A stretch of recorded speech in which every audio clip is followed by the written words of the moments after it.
Breaking news, 2 U.S. warplanes shot down by Iran, sparking an urgent... মধ্য আকাশে ভূপাতিত হয়েছে যুক্তরাষ্ট্রের অত্যাধুনিক যুদ্ধবিমান F-15E স্ট্রাইক ঈগল। আর এই ঘটনার পর থেকেই শুরু হয়েছে এক নাটকীয় life or death search operation. রয়টার্সকে দেয়া মার্কিন কর্মকর্তাদের তথ্য মতে এপ্রিলের 3 তারিখে ইরানের আকাশসীমায় গুলি করে নামানো হয় এই যুদ্ধবিমানটি।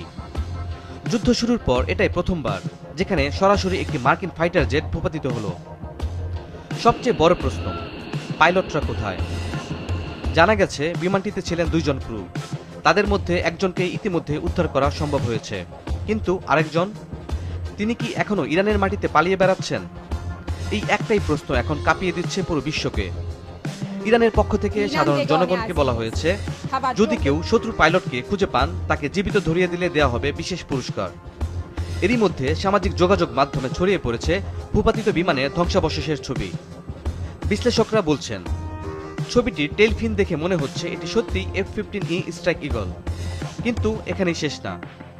পাইলটদের উদ্ধারে পাঠানো হয়েছিল 2টি UH-60 ব্ল্যাক হক হেলিকপ্টার, কিন্তু সেগুলোকেও লক্ষ্য করে গুলি চালায় ইরান।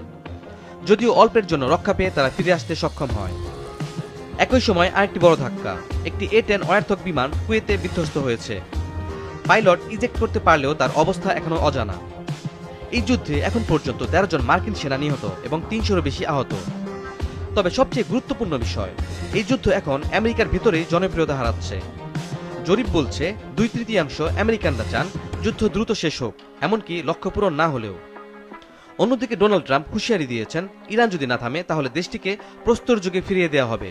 কিন্তু বাস্তবতা হলো ইরান এখনো শক্তিশালী। তাদের কাছে রয়েছে বিপুল পরিমাণ মিসাইল ও ড্রোন।